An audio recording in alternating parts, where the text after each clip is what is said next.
श्री आद्य स्तुतिकार आचार्य भगवान समंत भद्र स्वामी जी द्वारा रचित रत्नकरण श्रावकाचार एक ऐसा ग्रंथ जो श्रावकाचार साहित्य का प्रतिनिधि ग्रंथ है।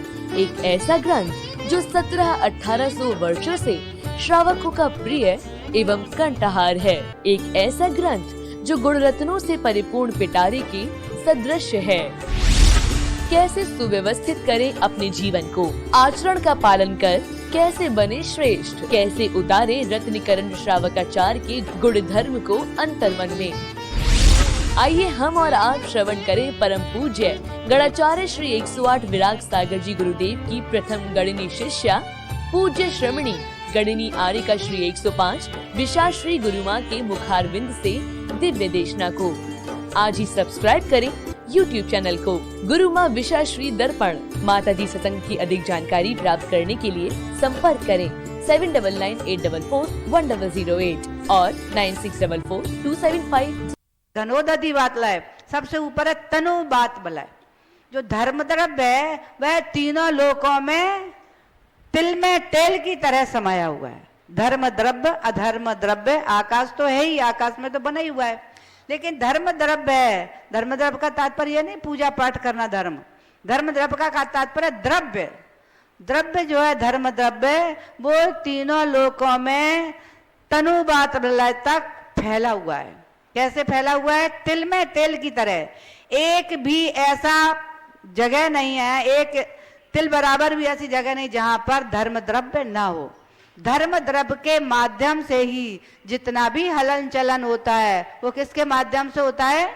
धर्म द्रव्य के माध्यम से ही होता है। और जितना ठहरना होता है वो अधर्म द्रव्य के माध्यम से। हम बैठे हैं, आप बैठे हो, किसके माध्यम से? कौन सहयोगी है? अधर्म द्रव्य, वरना आप चलते ही रहते। और फिर भी अभी धर्म द्रव्य काम कर रहा है आपके साथ। आप पलक झपका रहे हो, आप सुन रहे हो, आपकी धड़कन चल रही है, बोल रहे हो, ये सब किसके माध्यम से? धर्म द्रव्य के माध्यम से। धर्म द्रव्य के माध्यम से नहीं होता ना तो स्टैचू बन जाते अपन सब। स्टैचू होता है ना चलते ना डुलते ना सांस चलती, कुछ भी नहीं होता। सांस की धड़कन भी धर्म द्रव्य के माध्यम से ही चल रही है। लेकिन ऐसा नहीं है धर्म द्रव्य सब कुछ करा रहा है, कराता नहीं है, अपने आप सहयोगी है। जैसे जब गाड़ी चलती है तो उसके नीचे रेलिंग बनी रहती है ना, रेलिंग जिसे रेल कहते हैं, जिसे पटरी कहते हैं, उसको रेलिंग कहते हैं अथवा रेल वही है। उस रेल के ऊपर गाड़ी चलती है। अब रेल गाड़ी को चलाती है कि सहयोगी है रेल? रेल माने पटरी, वो गाड़ी को चलने में सहयोगी है कि खींचती है? गाड़ी को खींचती नहीं है। गाड़ी यदि चलना चाहे तो पटरी सहयोगी हो जाती है, उसके ऊपर चलो, आराम से गाड़ी चली जाए। ऐसे ही धर्म द्रव्य हमारा उदासीन सहयोगी है। हम जैसा चलना चाहे, जाना चाहे, वहां हमारे लिए सहयोग करता है, और नहीं जाना चाहे तो ठहर जाओ, तो अधर्म द्रव्य सहयोग कर रहा है। तो इस प्रकार से सबका आधार समझ में आ गया, सबका आधार है। अब भवन हो, भवन का भी आधार है, वृक्ष का भी आधार है, और हमारी आत्मा का भी आधार है। हमारा आत्मा हमारे कहाँ रह रहा है? संसारी आत्मा शरीर में रहता है, और मुक्ति आत्मा कहाँ रहता है? तनुवात वलय में रहता है। अगर तनुवात वलय नहीं होता तो और ऊपर, धर्म द्रव्य नहीं होता तो और आगे चला जाता आत्मा। लेकिन धर्म द्रव्य वहीं तक है, तनुवात वलय था, इसलिए आत्मा वहां ठहर गया। अब सबके समझ में आया होगा कि आधार का कितना महत्व है। सबका कोई ना कोई आधार है। मुझे लगता है अगर लौकिक में भी जो गवर्नमेंट है, आप देख रहे होंगे, चाहे वो प्रधानमंत्री हो चाहे राष्ट्रपति हो, उसका भी कोई आधार है। कैबिनेट सरकार के आधार पर प्रधानमंत्री खड़ा हुआ है। कैबिनेट भंग हुई तो प्रधानमंत्री का पद भंग हो जाएगा कि नहीं हो जाएगा? आधार क्या है उसका? कैबिनेट आधार है। ऐसे ही ध्यान रखना, हमारा धर्म सम्यक दर्शन के आधार पर है।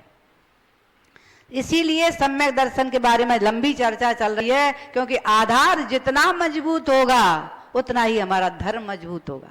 सम्यक दर्शन नहीं हो, चारित्र हो, ज्ञान बहुत हो, सारे पन्ने ही नहीं शास्त्र के साथ रट डाले हो, इतना सारा ज्ञान हो, लेकिन सम्यक दर्शन नहीं है, वह सारा ज्ञान उसी तरह से जैसे गधे के ऊपर चंदन, गधे के ऊपर चंदन का क्या महत्व, गधे को कभी खुशबू ही नहीं आती। ऐसे ही जिसके पास सम्यक दर्शन नहीं है, ज्ञान बहुत है, दूसरों को ज्ञान करा रहा है, खूब उपदेश दे रहा है, सबको तो सम्यक दर्शन प्राप्त करा रहा है, लेकिन खुद के पास सम्यक दर्शन है ही। ऐसा आगम में आया कि अभव्य जो मिथ्या दृष्टि होता है, अभव्य तो मिथ्या दृष्टि होता ही है, और वो भी ऐसे उपदेश लच्छेदार सुंदर करता है कि बहुत सारी भव्य आत्माएं उसके मुख से उपदेश सुन करके सम्यक दर्शन को प्राप्त कर लेती हैं, लेकिन खुद को क्यों नहीं है, खुद को कारण क्या है, अभव्य है।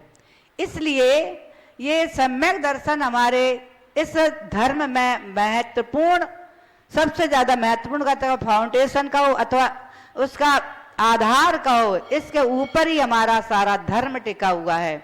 उसके बाद ही दीक्षार्थी की दीक्षा सफल है, तपस्वी का तप सफल है, पूजा पाठ करने वाले का, दान पुण्य आदि करने वाले का, जाप पाठ करने वाले का, उपवास आदि करने वाले का, सारे सब सार्थक कब हैं, जब सम्यक दर्शन है। सम्यक दर्शन नहीं है तो सब निरर्थक है, संसार के ही कारण है।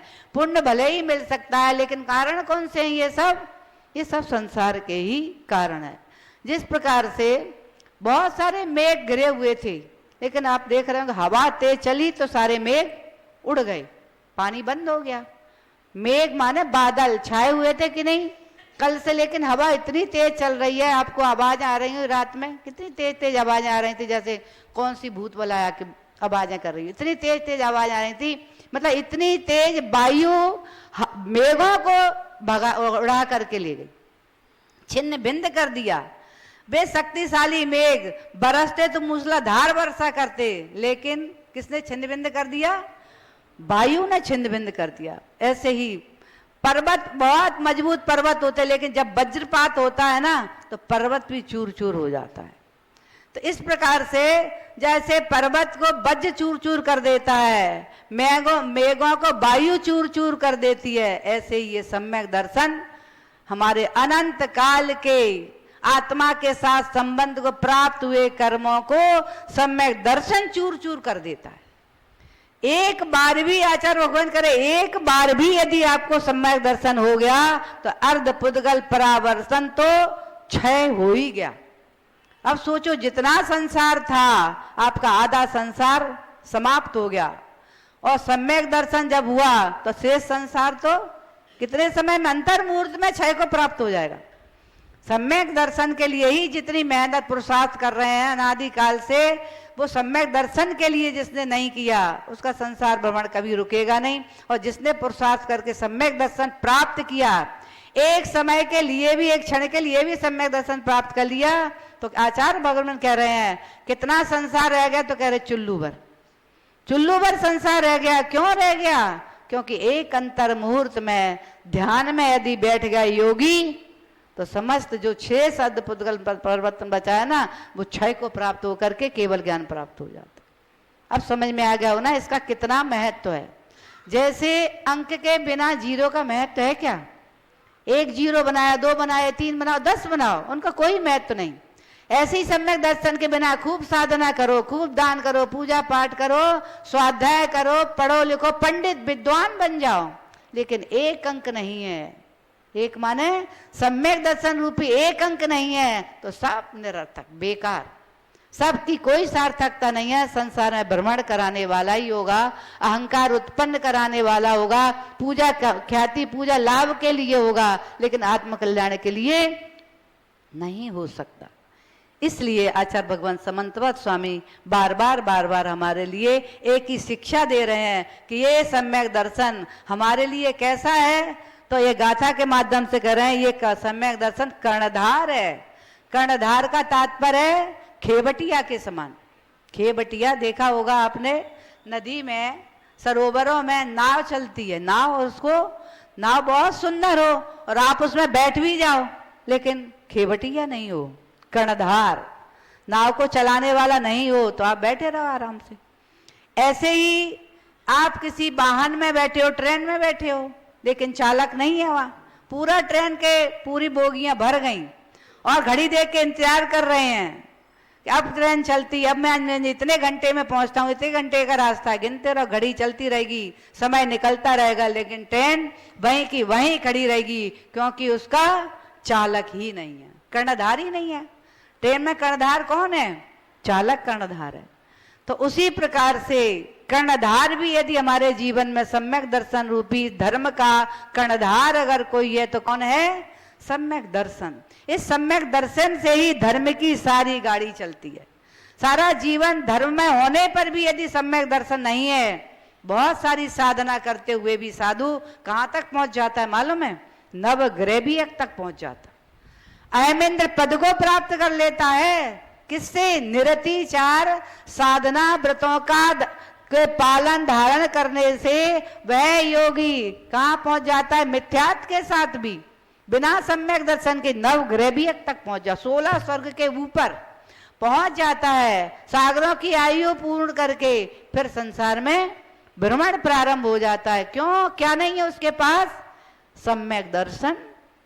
कर्ण नहीं है, कर्णधार है ना, वही है। उसके बाद तो अगर चौथे गुण स्थान में भी यदि सम्यक दर्शन चौथे गुण में रहता है, चौथे गुण स्थान वर्ती भी यदि मरण करता है तो उसका मरण बाल बाल नहीं होगा, बाल मरण होगा। सम्यक तड़मोकार मंत्र के साथ में, श्रद्धा के साथ में, आत्म श्रद्धा के साथ में उसका मरण होगा, देवगति को प्राप्त होगा।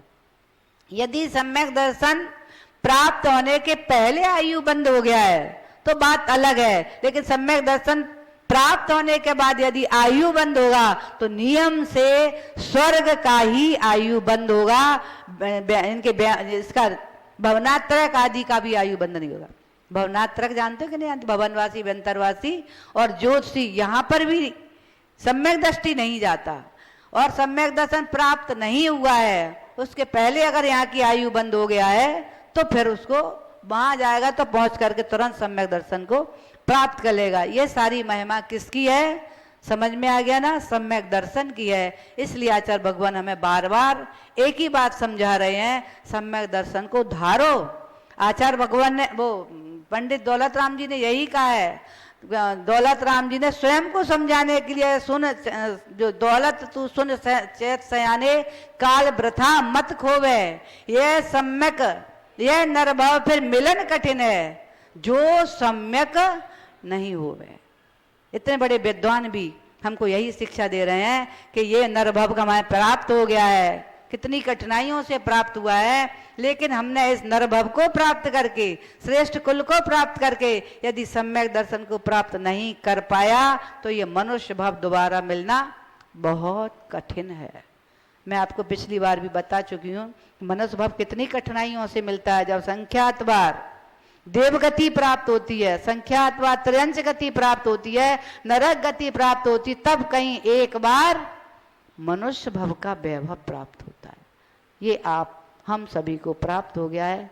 अगर ये नरभव को हमने भोगों में नष्ट कर दिया, सम्यक दर्शन प्राप्त नहीं कर पाया, तो आज ये दौलत राम जी कह रहे हैं ये नरभव फिर मिलन कठिन है, जो सम्यक नहीं होवे।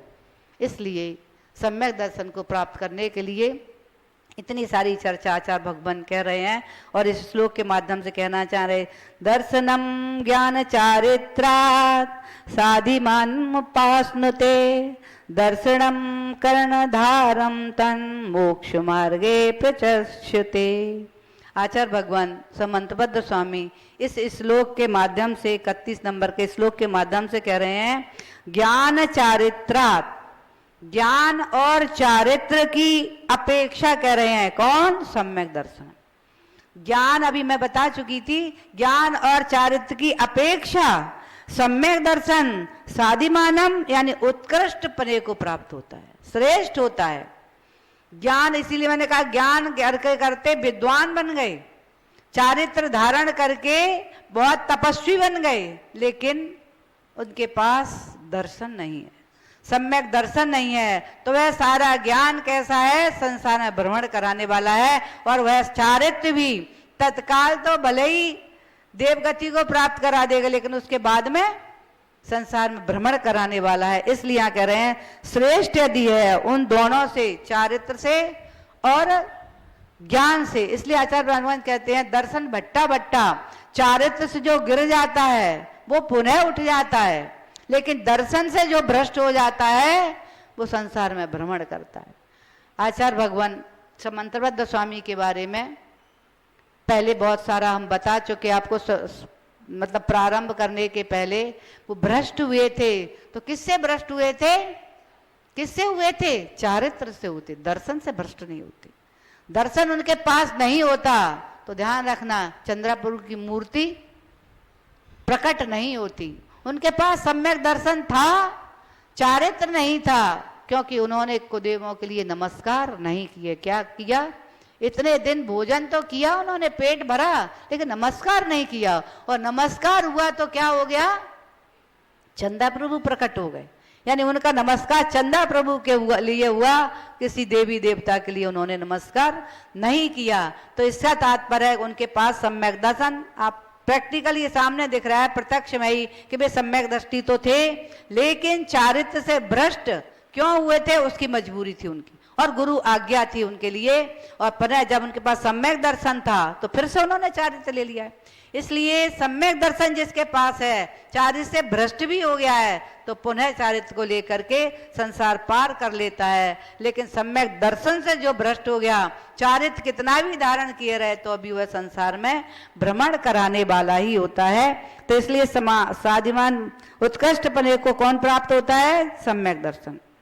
इसलिए कह रहे हैं तत् वो है दर्शनम, यानी सम्यक दर्शन, मोक्ष मार्गे, यानी मोक्ष के मार्ग में कर्णधारम, कर्णधार है। सम्यक दर्शन मोक्ष मार्ग में कर्णधार के समान, यानी खेवटिया के समान। जैसे मैंने अभी बताया था, नाव बहुत सुंदर है, बहुत मजबूत है, पानी में डालो तो खेवटिया अगर चलाएगा तो चलती चली जाएगी, पार करा देगी, लेकिन खेवटिया ही नहीं है उसमें। अभी मैंने 2-3 उदाहरण देके आपको बताया था, खेवटिया ही नहीं है तो नाव कितनी भी सुंदर है, आप बैठ भी जाओगे, लेकिन नदी पार कराने वाली वो नाव नहीं है। नाव को खेने वाला खेवटिया चला करने वाला। ऐसी हमारे संसार से हमें पार करने वाला केवल ज्ञान नहीं है, केवल चारित्र नहीं है, उसके साथ जब तक सम्यक दर्शन नहीं होगा तब तक हमारा संसार हम पार नहीं कर सकते। हम खूब अच्छी नाव में बैठ गए, बहुत सारा ज्ञान प्राप्त कर लिया, बहुत चारित्र को धारण कर लिया, लेकिन सम्यक दर्शन रूपी केवटिया नहीं है तो संसार में ही भ्रमण चलता रहेगा। प्रत्यक्षते, ऐसा क्या कह रहे आचार्य भगवान? ऐसा ही कहा गया है कि जब तक जिसको जहां सम्यक दर्शन है, सम्यक दर्शन का ही सारा खेल चल रहा है। हम जब आगम उठा करके देखते हैं तो कभी सतियों को देखते हैं, महासतियों को देखते हैं, कभी पुरुषों को देखते हैं, महापुरुषों को देखते हैं, जिधर देखो उधर सम्यक दर्शन का ही खेल नजर आ रहा है, ज्ञान का नहीं। ज्ञान नहीं है, सम्यक दर्शन है, तो भी वह मोक्ष मार्ग में कदम बढ़ा रहा है। लेकिन सम्यक दर्शन के बिना ज्ञान खूब है, पूरे शास्त्र जिसने रट डाले, खूब चारित्र अपने निरतिचार चारित्र को प्राप्त करके निरतिचार चारित्र का पालन कर रहा है, लेकिन फिर भी मोक्ष मार्ग में एक कदम भी आगे बढ़ नहीं रहा है। एक आगम के माध्यम से बता रहे, जिनदत्त धर्मात्मा सेठ था और उसकी पत्नी भी जिनदत्ता धर्मात्मा थी, और उसकी पुत्री थी जिनमती, क्योंकि जैसे माता पिता होते हैं ना, बच्चे वैसे ही होते हैं। तो दोनों संस्कारवान थे, दोनों धर्मात्मा थे, तो उन्होंने अपनी पुत्री को भी वैसे ही संस्कार दिए। और उस संस्कारों से एक नगर का सेठ था, वो बहुत प्रभावित था देख करके उनकी लड़की को, जिनमती को। और उन्होंने बहुत सारे, जब वो धीरे धीरे बड़ी हुई, मतलब युवा हो गई, तो नागदत्त सेठ थे और नागदत्ता सेठानी थी, उन्होंने बहुत सारे ऑफर भेजे तो मुझे आपकी लड़की चाहिए। उनके भी एक पुत्र था, उसका नाम रुद्रदत्त था। उन्हें बहुत ऑफर भेजे, लेकिन सेठ ने, सेठानी ने और बेटी ने, तीनों ने ही मना कर दिया। कैसे? अधर्मी के यहाँ हम शादी अपनी बेटी की नहीं करेंगे, अथवा अधर्मी के यहाँ बेटी ने कह दिया मैं शादी अपनी नहीं करूंगी, क्योंकि वे धनवान थे, सब कुछ उनके पास था, वैभव बहुत था, इन सेठ से भी ज्यादा वैभव था, लेकिन उनके यहाँ जिन धर्म नहीं था। तो जिनमती का कहना था मेरी शादी वहीं करना जहां जिन धर्म जिस घर में रहता हो। जिन धर्म का जो लोग धारण करते हो ऐसे घर में ही मैं शादी करूंगी, अन्यथा मैं बिना शादी के ही रह जाऊं। अब पिता उसके खोज रहे थे। हर पिता ये चाहता है ना, मुझसे भी अच्छा घर मेरी बेटी को मिले, ऐसे ही सोचता है कि नहीं, मुझसे अधिक धनवान हो, मुझसे अधिक प्रतिष्ठावान हो, अथवा नहीं मिलता तो कहते भाई मेरे के बराबर तो कम से कम हो ही। ऐसे ही तो खोजते हो आप लोग अपनी बेटी के लिए, वो भी खोज रहे थे। लेकिन इसी बीच में हुआ क्या, नागदत्ता और नागदत्त जो सेठ थे, नगर में मुनि का आगमन हुआ और उन्होंने सुना मुनि बहुत ही विद्वान हैं और बहुत ही अच्छा आशीर्वाद भी देते हैं। तो वे मुनिराज के दर्शन करने गए मंदिर में, और दर्शन करने गए, उनसे बहुत सारी शिक्षाएं ली, और फिर उन्होंने सोचा ये अच्छा मौका मिला है, मुनिराज आए हैं तो इनसे नियम लेकर के हम भी जिन धर्म को धारण करेंगे। दोनों ने जिन धर्म को धारण कर लिया, और रुद्रदत्त को भी, क्योंकि उसकी भी बात है मुझे जिन मती के साथ मेरी शादी हो, तो उसने भी जिन धर्म को धारण कर लिया। अब वे तीनों ही रोज मंदिर जाने लगे, पूजन अभिषेक आदि करने लगे, दान करने लगे, सारे जिन धर्म के कार्य करने लगे। अब जब चर्चा फैली नगर में सारे में, अरे नागदत्त तो बहुत धर्मात्मा हो गया है, नागदत्ता भी धर्म करने लगी है, और उसका पुत्र भी मंदिर आता है, रोज अभिषेक भी करने लगा है, मुनिराज को आहार भी देने लगा है। अब जिनदत्त और जिनदत्ता ने विचार किया कि देखो हमसे भी ज्यादा प्रतिष्ठित परिवार है, हमसे भी ज्यादा वैभवशाली परिवार है, और बेटा भी देखने में सुंदर है, और अब वो धर्म भी करने लगा है। तो उन्होंने सोचा अब हमें अपनी जिनमती की शादी रुद्रदत्त के साथ कर देना चाहिए। तो उन्होंने सारा योग्यताएं देख लिया, भाई इतना ही तो देखते हैं, अंदर का तो कोई देखता नहीं है, बाहर का जितनी योग्यताएं थी सारी देख करके, और जिनदत्ता ने अपनी जिनमती की शादी उस नागदत्त सेठ के पुत्र रुद्रदत्त के साथ में कर दी। शादी होने के बाद 1-2 दिन ही निकले कि सारा परिवर्तन हो गया। जिन धर्म को छोड़ करके अन्य जो पहले वो धर्म मानते तो उसी को मानने लगे, मंदिर जाना बंद कर लिया, रात्रि में भोजन होने लगा, अभिषेक पूजन सब बंद हो गया, मुनि के दर्शन बंद हो गए। अब सोचते सोचते ये सोचने लगी जिनमती, बड़ी दुखी हो गई, ये क्या तमाशा है। और रोज रोज घर में कलेश, कहते हैं जैसे एक ही बात कहते थे, हमारे धर्म को तुम धारण करो, ये धर्म हमारा श्रेष्ठ है, तुम्हारे धर्म में क्या है, हमारा धर्म इतना श्रेष्ठ है। रोज रोज उसको एक ही बात कहते थे। सुन सुन के वो बहुत ही परेशान थी, टेंशन में थी, सोचती रहती थी मेरा जीवन इस घर में अब कैसे निकलेगा। सोचते सोचते कई दिन नहीं महीनों बीत गए और वर्ष भी बीत गया। वो यही सोचती थी अब मुझे क्या करना चाहिए, कैसे इनको हम परिवर्तित करें। इतने में ही मौका मिल गया, एक नगर में भीलों ने एक हिस्से में आग लगा दी, और आग लगा दी तो स्वाभाविक ही है, नगर में आग तो लगी हुई बुझना बहुत मुश्किल होती है। रात भर में तो कितने सारे आसपास के जितने महल मकान जितने थे सब राख होते चले जा रहे थे, अग्नि बढ़ती चला जा रही थी। अब इसको मौका मिल गया जिनमती को, और इसने रुद्रदत्त से कहा ऐसा करो ना, अग्नि बुझाने का प्रयत्न करो, पुरुषार्थ। तो बोला तुम करो। वो कहती है तुम करो, तुम्हारा धर्म बहुत अच्छा है ना, रोज रोज हमसे एक ही बात कहते हो ये धर्म धारण करो, तुम प्रसाद करो, यदि अग्नि तुम बुझा दोगे तो मैं तुम्हारे धर्म को धारण कर लूंगी। उन्होंने कहा अच्छा है, अगर मैं अग्नि बुझा दूंगी तो तुम्हें मेरा धर्म धारण करना पड़ेगा। शर्त हो गई। और फिर रुद्रदत्त, नागदत्त, नागदत्ता तीनों ही बैठ गए ध्यान करने के लिए। बहुत जाप किया, पाठ किया, पूजा में लगे रहे, पूरी रात दिन निकल गया, भूखे प्यासे आराधना करते रहे, लेकिन अग्नि में कोई परिवर्तन नहीं हुआ। अग्नि तो और धू धू करके बढ़ती जा रही थी। वो थक करके बोले जिनमती से अरे वो कुछ होने वाला नहीं है, तू ही दिखा अपने धर की करिश्मा, कैसा तेरा धर्म है। तो वो जैसे ही उसने स्नान किया और वस्त्र, सोले के वस्त्र पहन करके, और वह जिन मंदिर के दर्शन करने गई और जनेंद्र भगवान की भक्ति करने के लिए बैठ गई। भक्ति करते करते उसने सोचा फिर, क्योंकि लोग कहेंगे भगवान ने किया होगा, भक्ति करते करते फिर वह वहां पर भगवान के सामने संकल्प करके कि मेरा सब चारों प्रकार के आहार का त्याग है जब तक अग्नि शांत नहीं होगी। इसके बाद में वह घर में आकर के और एक स्थान पर सारों प्रकार के आहार का त्याग करके और साधना में रत हो गई, ध्यान में बैठ गई। जाप में, पाठ में, ध्यान करते करते करते आवाजें आने लगी, अग्नि का समन हो लिया है, अग्नि कम हो रही है, अग्नि बंद होती जा रही, और धीरे धीरे उसके ध्यान करते करते ही सारी अग्नि समाप्त हो गई। और चारों तरफ से आवाजें गूंज रही थी, और इधर नागदत्ता अपनी बहू को देख करके, और रुद्रदत्त भी प्रसन्न था। अरे इसने तो देखो सारे नगर की अग्नि शांत कर दी, और बाहर भी सबको एक ही बात कह रहा था, हमारी जिनमती ने इस अग्नि को शांत किया है, उसने भगवान की, अपने जिन धर्म की आराधना की, उसकी आराधना से ही ये सारी अग्नि समाप्त हुई है। फिर भी वो आज अभी भी ध्यान में बैठी थी।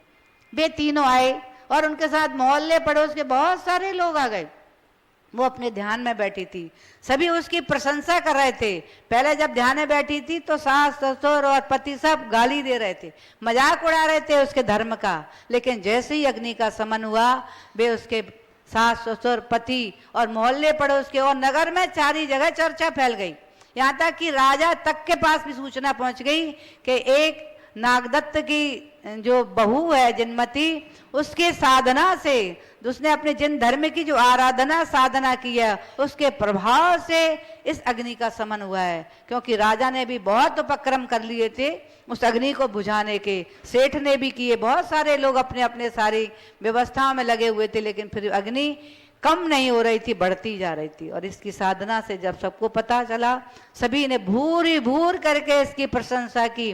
उसके परिवार ने तो जिन धर्म को धारण कर ही लिया था, लेकिन नगर के राजा को भी जब ये पता चला तो उसने भी जिन धर्म की को धारण किया। मोहल्ले पड़ोस नगर के सारे लोगों ने ऐसा जिन धर्म जिसकी साधना से नगर की अग्नि शांत हो गई, सबको सुखमय जब का जीवन हो गया। जो त्राह त्राह हो रहा था, शांत होने से सभी मुस्कुरा रहे थे, और सब जिनमती की और जिन धर्म की प्रशंसा कर रहे थे। फिर जिनमती से के उपदेश से सभी ने जिन धर्म को धारण किया। शायद सभी समझ गए होंगे किसका प्रभाव था? श्रद्धा का प्रभाव था। उसको अपने धर्म पर श्रद्धा थी, तभी तो उसने कह दिया था, शर्त लगा ली थी कि तुम भी शांत करो, मैं भी शांत करती हूँ।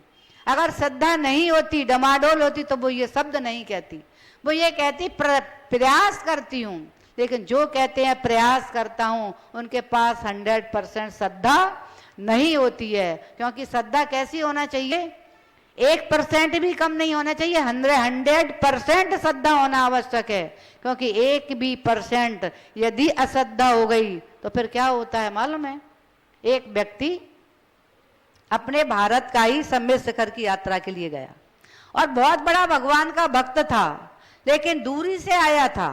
वह दक्षिण भारत की ओर से आ रहा था, और जब वहां गांव से निकला तो उसका लोगों ने बहुत सम्मान किया। कैसे सम्मान किया उसका मालूम है? माला आदि पहना करके, और उसे बहुत सारा धन दौलत भेंट करके। लेकिन वो बोला, अरे मैं तो भगवान की निर्वाण भूमि के दर्शन करने जा रहा हूं, मुझे किसकी आवश्यकता? मुझे तो भगवान पर इतना श्रद्धान है कि मैं यात्रा पर जाऊंगा, मुझे समय समय पर जो आवश्यकता होंगी वह सारी आवश्यकताएं मेरी पूर्ण होंगी, मुझे पूरा श्रद्धान है भगवान, मुझे कुछ भी नहीं चाहिए। उसने सबसे मना, मुझे भोजन की व्यवस्था चाहिए, ना मुझे धन दौलत की व्यवस्था चाहिए, ना मुझे वस्त्र की व्यवस्था चाहिए, मुझे कोई व्यवस्था नहीं चाहिए। और वह भगवान के दर्शन करके और यात्रा पर निकल गया। यात्रा पर गया और रास्ते में हर जगह उसे हर व्यवस्था मिली। भोजन के, भूख के समय भोजन मिला, प्यास के समय पानी मिला, बर्तन के वस्त्रों के समय वस्त्र मिले, हर जहां सोने के समय सोने का स्थान आदि मिला, और सारी व्यवस्थाएं, गर्मी के समय गर्मी की व्यवस्था, ठंडी के समय ठंडी की व्यवस्था। चलते चलते वह सम्मेद शिखर में पहुंच गए। सम्मेद शिखर में जाकर के वहां सारी भोजनशाला के समय भोजनशाला, भोजन की व्यवस्था मिली, सब मिला, और उसने जाकर के वंदना की, भक्ति के साथ में पूरी वंदना करके वहां से फिर वह वापस लौटा। वापस लौटा जब गांव के बाहर ही पहुंचने वाला था, नगर में प्रवेश नहीं हुआ था, लोगों को पता चला, अरे हमारे गांव का सम्यक दृष्टि है, इसको भगवान पर अटूट श्रद्धा है, और भक्ति करके बिना धन दौलत के ही भक्ति करके वो देखो वापस आ रहा है। सम्मान के लिए सब बैंड बाजे लेकर के उसके लिए पहुंचे, वस्त्र वगैरह लेकर, माला वगैरह लेकर के, और उसका प्रवेश कराया। प्रवेश करा करके तिलक माला उसको पहनाई और उसको बहुत सारी वस्तुएं भेंट की। जब उसे ला करके अपने प्रांगण में एक वृक्ष के नीचे जब उसको आसन पर बैठाला तो उससे कहा, आपसे मुझे उपदेश सुनना है, इस पूरी यात्रा में आपने क्या खोया क्या पाया। वह भी प्रसन्न होकर के और उपदेश देने के लिए बैठ गया कि मुझे तो भगवान पर अटूट श्रद्धा थी, इसलिए मैं तो जैसा गया था वैसा ही वापस आ गया। मैं जैसा गया था वैसा ही वापस आ गया। रास्ते में हर वस्तु मुझे प्राप्त हुई, भोजन के समय भोजन, पानी के समय पानी, सोने के समय बिस्तर प्राप्त हुए, गर्मी के समय गर्मी मिटाने की व्यवस्था मिली, ठंडी के समय ठंडी मिटाने की व्यवस्था मिली, हर व्यवस्थाएं मुझे मिली। मैं तो जैसा गया था, देखो ना, मैं दुपट्टे में एक सिक्का लेकर के गया था, वो भी लेकर के वापस वैसा ही वापस लौट के आए। लोग एक सिक्के की सुन करके सब धक्क रह गए, अरे इसको तो 100% श्रद्धा थी, फिर ये एक सिक्का लेकर के क्यों गया था? आपके मन में आया कि नहीं विचार? जब 100% श्रद्धा ही थी तो ये एक सिक्का क्यों ले गया था? इसका तात्पर्य इसको 100% श्रद्धा नहीं थी। और सभी ने उस सिक्के के कारण ही जो उसका सम्मान किया था, जितना उस पर विश्वास किया था, जितना प्रसन्न हो रहे थे, सारी प्रसन्नता कपूर की तरह उड़ गई। क्यों उड़ गई? इसको 100% विश्वास था, श्रद्धा थी, तो एक सिक्का लेकर के क्यों गया? पहले सिक्के मालूम है सोने के सिक्के चलते थे, उस समय की बात है। ये एक सिक्का लेकर क्यों गया? उससे पूछा, भाई आप एक सिक्का लेकर क्यों गए थे? तो मालूम है वो क्या कहता है? मैं इसलिए ले गया था, यदि कहीं कोई आवश्यकता पड़ी तो मैं ले गया था।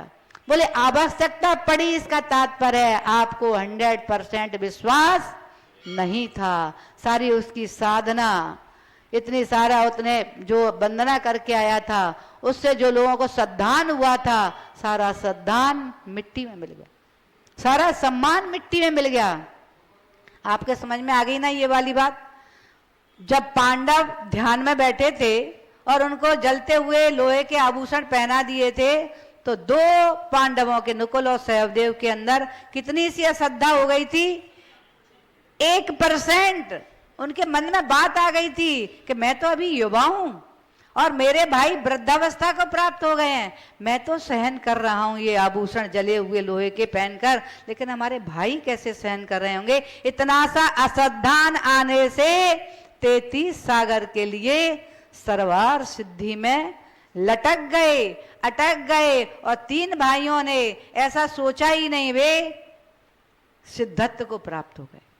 और ध्यान रखना, तुम्हारी यूनिवर्सिटी में तो सप्लीमेंट्री भी दे देते हैं, कभी कभी वो मार्क्स भी दे करके कहते हैं ग्रेस मिल गया, 1 नंबर का ग्रेस से पास कर देते हैं। लेकिन भगवान महावीर की यूनिवर्सिटी में ना ग्रेस मिलता है और ना ना सप्लीमेंट्री आती है। आपके यहाँ तो सप्लीमेंट्री भी आती है ना, एक सब्जेक्ट में सप्लीमेंट्री दे दी, दोबारा परीक्षा दे दो, वो अवसर मिलता है। लेकिन हमारे भगवान के यूनिवर्सिटी में ना 1 नंबर का ग्रेस मिलता है और ना सप्लीमेंट्री मिलती है। फिर से पूरी साधना वैसे ही करो, फिर संसार में आओ, फिर माँ के गर्भ में रहो, गर्भ के दुखों को सहन करो, जन्म के दुख को सहन करो, फिर पहली क्लास से प्रारंभ करो पढ़ाई लिखाई, फिर वैसी साधना करो, तब जा करके मोक्ष मार्ग प्रशस्त होकर के मुक्ति की प्राप्ति हो। तो क्यों, किससे अब समझ में आ गई ना? कौन सी यूनिवर्सिटी? महावीर की भगवान महावीर की यूनिवर्सिटी में 1 नंबर का भी गृहस्थ, अगर 1% श्रद्धा आपकी घटी तो आप गिरे। इसलिए कितने % श्रद्धा चाहिए? 100% श्रद्धा की आवश्यकता है। यहाँ इसीलिए मुझे लगता है आचार्य भगवान बार बार हमें कह करके समझा रहे हैं, श्रद्धा को टटोल लेना, 1% कम तो नहीं है। जब भी कोई अवसर मिले अपनी श्रद्धा को जरूर देख लेना कि हमारी श्रद्धा कितनी है परमात्मा के प्रति। जिसकी 100% श्रद्धा होती है ना, जब तक द्रौपदी चीर खींचा जा रहा था, देख रही थी, कहीं भीम की, कहीं अर्जुन की, कहीं युधिष्ठिर की ओर देख रही थी, तब तक चीर बढ़ा नहीं। लेकिन जैसे ही सबकी ओर से आंख बंद की, पंच परमेष्ठी का स्मरण किया, वैसे ही चीर बढ़ना प्रारंभ हो गया था। सीता जब अग्नि के लिए आगे बढ़ रही थी, तब तक भी नीर नहीं हुआ था। हुआ था क्या?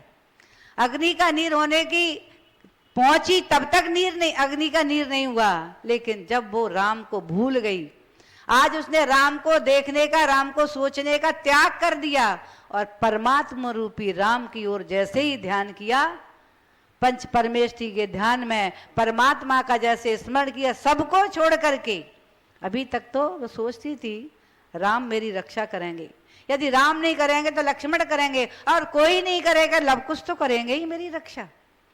ये तो मेरे ही पुत्र हैं, इनको मैंने कैसे कैसे माता पिता का स्नेह प्यार देकर के पालन पोषण किया है, ये तो दौड़ के आएंगे ही मुझे पकड़ने के लिए। जब उसने देखा बे लव कुश भी आंखों से आंसू तो बहा रहे थे, लेकिन मुझे बचाने के नहीं लिया। तब सीता जी ने आंखों को बंद किया, पंच परमेष्ठी का ध्यान स्मरण किया, और उसी समय जो देव आकाश से अपने विमान से गमन कर रहे थे, उनकी दृष्टि पड़ी कि ये तो अंगारे इतने योजन के गड्ढे में इतनी तेजी से जल रही है होली, इसमें ये बाला प्रवेश करेगी, कैसे बच सकती है। और उन देवों ने आकर के उसका कदम बढ़ाना हुआ, उन्हें अग्नि का नीर करना हुआ।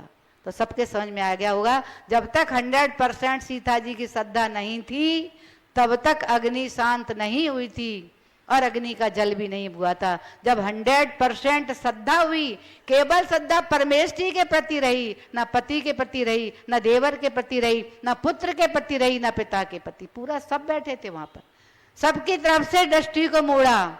और उस समय सीता जी को आनंद जो आया था, वह जब आगम पढ़ो तब रोम रोम कांपने लगता है कि सीता कह रही है उस समय जो मुझे आनंद आया राम को भूलने में, ऐसा आनंद पूरे जीवन में मुझे कभी नहीं है। इसका तात्पर्य समझ में आ गया। सम्यक दृष्टि का आनंद अनोखा ही होता है, इसलिए सब कुछ होने के बाद धन दौलत ऐश्वर्य ज्ञान प्रतिष्ठा और चारित्र भी प्राप्त कर लिया, लेकिन एक सम्यक दर्शन नहीं है तो मुझे ये सारा जितना प्राप्त हुआ है सब हमारे जीवन में निरर्थक है। इसलिए आचार्य भगवान करे मोक्ष की सिद्धि के लिए कितने परसेंट? 100%। अब परीक्षा कौन कर सकता है? अपनी अपनी सब कर सकते हैं। द्रौपदी की अपनी परीक्षा थी, सीता जी की अपनी परीक्षा थी, मनोरमा की अपनी परीक्षा थी, सोमा सती की अपनी परीक्षा थी, और उर्मिला की अपनी परीक्षा थी। उर्मिला मथुरा के राजा जो थे गंधपूती, उनकी रानी थी, और उसकी श्रद्धा भी अनोखी थी।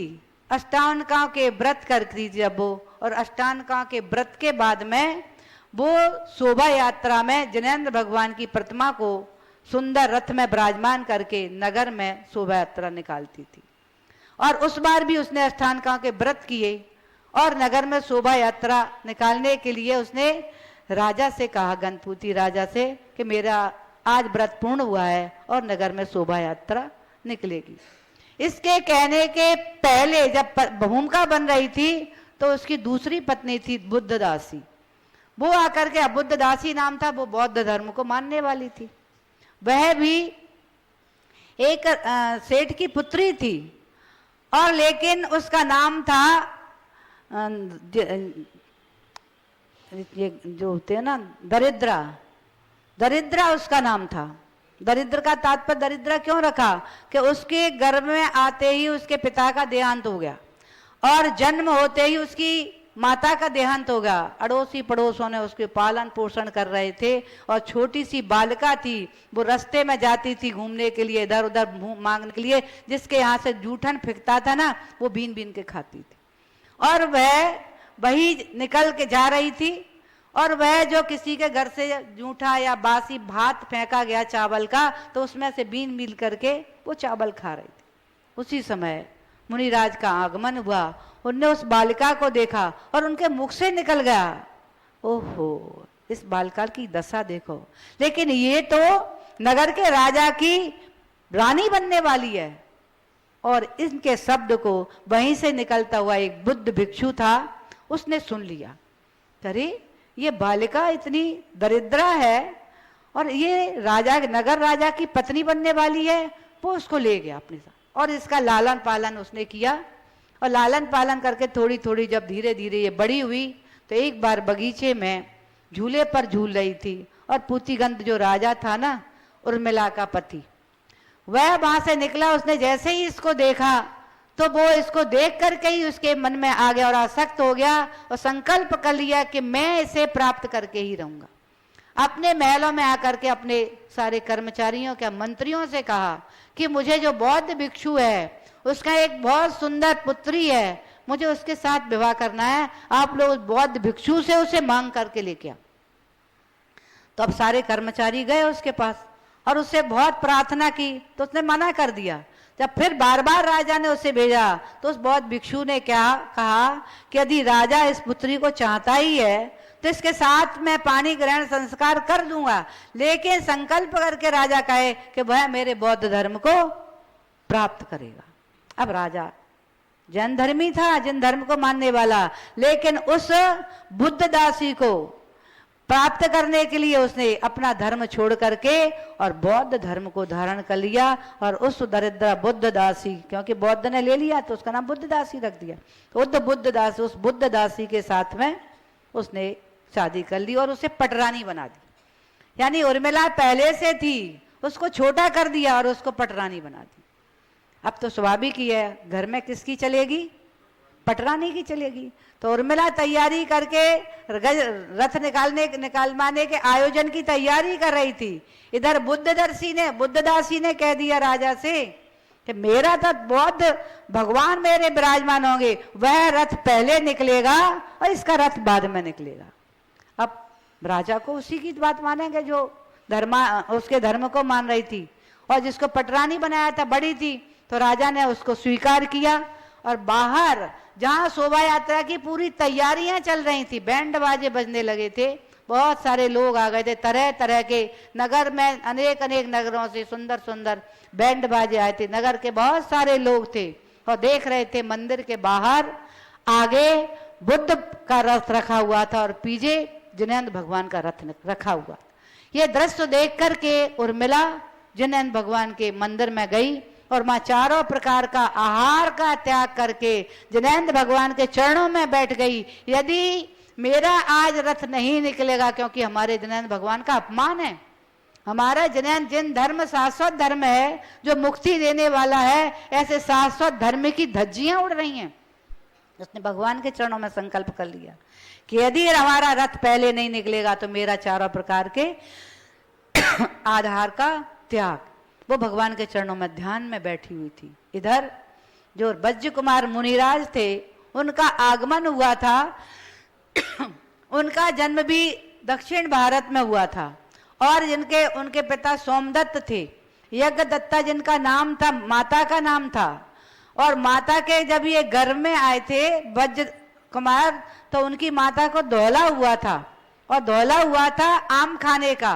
अब वो सोमदत्त जो उसका पति था यज्ञदत्ता का, वो नगर में कहीं आम ही नहीं मिले, क्योंकि आम की फसल ही नहीं थी। तो वो सोचे अब चलो जंगल में जाते कहीं आम मिल जाए। तो जंगल में आम खोजने के लिए वे गए, तो वहां पर एक वृक्ष के नीचे मुनिराज विराजमान थे और मुनिराज को उन्होंने देखा, वृक्ष के ऊपर देखा और वृक्ष के ऊपर सारे वृक्ष हरे भरे थे, जगह जगह वृक्ष सूखे थे, फल नहीं थे, लेकिन असमय में इस वृक्ष में आम लगे हुए हैं, पके हुए आम। प्रसन्न हो गया और मुनिराज को बार बार नमस्कार करके प्रार्थना कर रहे थे, हे भगवान, आपके आशीर्वाद से मेरी पत्नी को धौला हुआ है, आज उसके धौले को मैं पूर्ण करूंगा। और उन्होंने आम तोड़े ही थे कि मुनिराज की दृष्टि खुल गई और मुनिराज ने उसको देखा, उपदेश दिया, जिन धर्म का उपदेश सुन करके सोमदत्त को वैराग हो गया।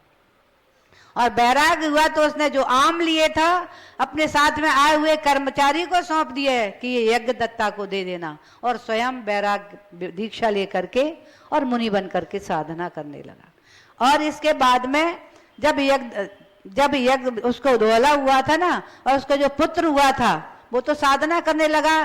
जब यज्ञदत्ता ने पुत्र को जन्म दिया और उस पुत्र को ले जा करके अपने पति के चरणों में, सोमदत्त जहाँ साधना कर रहा था खड़े होकर के उसके चरणों में रख दिया और बहुत गालियां दी और लौट करके वो वापस आ गई। अब वो खड़े थे, मुनिराज ध्यान में खड़े थे, पैरों में पुत्र रखा हुआ था। इतने में वहीं एक विद्याधर अपनी विद्याधरनी के साथ में दर्शन के लिए आया था। मुनिराज के दर्शन करके और एक पुत्र को सुंदर पुत्र था, चरणों में पड़ा देख करके, उसके साथ में उसकी पत्नी थी, उससे कोई संतान नहीं थी। उसने उस पुत्र को उठाया और अपनी पत्नी को दे दिया कि ये आज से तुम्हारा पुत्र है, तुम इसका लालन पालन करोगी। वह ले जा करके, अब मुनिराज तो ध्यान में थे, वो दर्शन करके और चले गए। और इसके बाद में उन्होंने पुत्र का लालन पालन किया। वह पुत्र कौन था? वज्र कुमार, उन्होंने उसका नाम रखा। वे वज्र कुमार जब बड़े हुए तब उन्होंने नगर से उन्होंने आवाजें लोगों की सुनी कि ये मेरे पिता नहीं है, ये मेरे पिता नहीं है, मेरे पिता तो सोमदत्त हैं। तो उसने अपने पिता से पूछ लिया, कही पिताजी मेरा पिता कौन है? बहुत सारे लोग बार बार कहते हैं मेरे पिता के लिए आप जब तक नहीं बताओगे मैं भोजन नहीं करूंगा। फिर उन्होंने, सोमदत्त ने पूरी घटना उससे सुनाई कि तुम्हारे पिता ऐसे ऐसे वज्र कुमार हैं और इस समय वो यहाँ नहीं है, वो तो इस समय मथुरा नगरी में है। तो वज्र कुमार बोले मैं तो इसी वक्त अपने पिता का दर्शन करने जाऊं। और उन्होंने कह दिया मुनिवन के, उन्होंने ऐसे ऐसे साधना में लीन। वो वहीं से अपने पिता के पास पहुंच गया दर्शन करने के लिए, और वहां दर्शन करके इसको बैराग हो गया। पिता के दर्शन करके इसे बैराग हो गया और इसने भी दीक्षा ले दी वज्र कुमार ने। और जो उसका पिता सोमदत्त था ना, वो विद्याधर था, वो भी वहां दर्शन करने के लिए सोमदत्त के, और उन्हें भी पता चला कि वज्र कुमार ने भी दीक्षा ले ली है, तो अपने पुत्र के जो बनाया हुआ था और सोमदत्त जो मुनिराज के दर्शन करने गए थे, ये पुत्र मिला था उनको, तो वहां पर वो दर्शन करने के लिए उस मथुरा नगरी में जंगल में पहुंचे। और वहां से उन्होंने जान लिया बदी ज्ञान से कि उर्मिला के ऊपर ये संकट आया है। तो मालूम है वज्र कुमार ने विद्याधर से कहा तुम इतनी दूर दर्शन करने आई हो, तो एक महासती इस समय उपवास में बैठी है, उसके ऊपर उपसर्ग, धर्म पर उपसर्ग आया है, तुम जाकर के उर्मिला के रथ को शीघ्र आगे बढ़ाओ। विद्याधर वहां से आया और उसने आकर के जब देखा दृश्य को, भीड़ लगी हुई थी, रथ आगे बौद्ध धर्म का रखा हुआ था, उसने उठा करके अपनी विद्या से उस पीछे से रथ को उठा करके और आगे विराजमान कर दिया। और आगे जब विराजमान सब देख रहे थे, व्रत अपने आप आकाश में उड़ करके आगे पहुंच गए। अब कौन क्या कर सकता है? कौन क्या कर सकता है? जय जयकारे होने लगे किसके? धर्म के साथ में महासती उर्मिला के नाम। शायद उसका पुण्य था, तभी तो भगवान को मुनिराज को पता चला। और देखो पुण्य के उसी समय एक विद्याधर का आगमन हो गया। उसकी भक्ति के प्रभाव से ये सारी घटनाएं जो घटी, ये उसके पुण्य के प्रताप था और उसका श्रद्धान अटूट था। उसने तो संकल्प कर ही लिया था, चारों प्रकार के आहार का त्याग कर दिया था। रथ यदि जिनेंद्र भगवान का पीछे निकलता तो उर्मिला भोजन नहीं करती, समाधि से मरण कर लेती चाहे वो, लेकिन उसके पास ऐसी श्रद्धान था भगवान के प्रति, ऐसा सम्यक दर्शन उसका मजबूत था कि ये हमारा कार्य होगा ही भगवान की भक्ति से। ऐसा जो संकल्प करता है कि ऐसे कार्य की सिद्धि होगी ही, मेरा चार प्रकार के आहार का त्याग, अथवा ऐसे कोई संकल्प करके नियम करके जो अपनी साधना करता है उसे नियम से।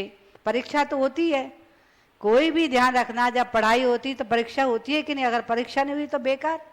पढ़ के बरस हो जाए और स्टूडेंट की परीक्षा ही नहीं हो तो फिर कैसे उत्तीर्ण होगा? कोरोना काल की बात नहीं कर रहे, वैसे परीक्षा नहीं होती तो क्या होगा? अगर वो परीक्षा नहीं दे, परीक्षा हो गई तो उसका क्या होगा? क्या उत्तीर्ण होगा? क्या आगे वो बढ़ेगा? इसीलिए परीक्षा होना भी आवश्यक है। इसलिए आप देख रहे हैं महासतियों की, महापुरुषों की हर जगह परीक्षा हुई, और परीक्षा में जब वो उत्तीर्ण हुए तो उन्हें सिद्धि की प्राप्ति हुई। यहाँ भी आप जो सुन रहे हैं, अभी जिनमती के बारे में सुना और अभी आपने उर्मिला के बारे में सुना, दोनों ने ही अटूट श्रद्धान के साथ में जो आराधना की थी उसका ही फल उन्हें प्राप्त हुआ था। और केवल उन्हें ही नहीं हुआ, जितने लोग उस दृश्य को देख रहे थे, जितने लोगों ने उस दृश्य को देखा जिनमती के, और जितने लोगों ने ये उर्मिला की भक्ति देखी, रथ को आकाश में उड़ते हुए देखा, सारे लोग जिनेंद्र भगवान के जय जयकार करके साथ, जिन धर्म की जय जयकार के साथ में, जो राजा पूतिगंधा था, गंधा उसने बौद्ध धर्म को धारण कर लिया था, उसने भी पुनः आज जिन धर्म को धारण किया। सभी नरक में जिन धर्म के नारे लग रहे थे, ऐसा जन धर्म जयवंत हो। बहुत सारे लोगों ने जिन धर्म को उस समय स्वीकार किया, हम सभी इनके माध्यम से सत्य को जान रहे हैं कि सच्चा हमारा धर्म है तो कौन सा है? जिन धर्म। और जिन धर्म के साथ हमारा सद्धान कैसा है? अब जिन धर्म के अलावा कभी को नमस्कार किसी को करोगे क्या आप लोग? और सबको शिक्षा यही देना, सबको, जो आपके मित्र हो, चाहे आपके रिश्तेदार हो, चाहे आपके परिवार के लोग हों, उनको एक ही शिक्षा देना। हमारे लिए भी महापुराण में जिनसेन स्वामी ने एक ही शिक्षा दी है। क्योंकि लोग क्या कहते हैं, अगर हम अपने कुल देवता को नहीं मानेंगे अथवा हम वहां पूजन करते हैं, उस बट पे पूजन करने नहीं जाएंगे, तो फिर हमारे घर में बहुत सारी परेशानियां आ जाती। होती ये चर्चा की नहीं होती? तब वहां पर जिनसेन स्वामी ने महापुराण में समझाया है श्रावकों को, तुम्हारे अपनी इस युक्ति से जिनको तुम अभी तक कुदेवों आदि की पूजा करते थे, तो उन्होंने कहा उनको भी समझाना, उन देवी देवता को भी समझाना कि तुम्हारा अनादिकाल से तुम्हारा संसार में भ्रमण चल रहा है, और जिनेंद्र भगवान की अगर शरण पकड़ोगे, क्योंकि हमारे जिनेंद्र भगवान ने संसार से पार हो गए, सिद्धलोक में विराजमान हो गए हैं, तुम भी सिद्धलोक में विराजमान होगे। जिनेंद्र भगवान के इस उपदेश को और इस धर्म को धारण करके उनकी आराधना तुम भी करो, हम भी करेंगे, हमारे साथ चलो। जिन मंदिर जाए तब भी कहा आप चलो हमारे साथ भक्ति करना। तो कौन नहीं होगा ऐसा सुख शांति चाहने के लिए? समोसण में ले जाके दर्शन करा रहे हैं, जिन मंदिर में दर्शन करा रहे, पूजा में साथ लेके जा रहे हैं, भक्ति में साथ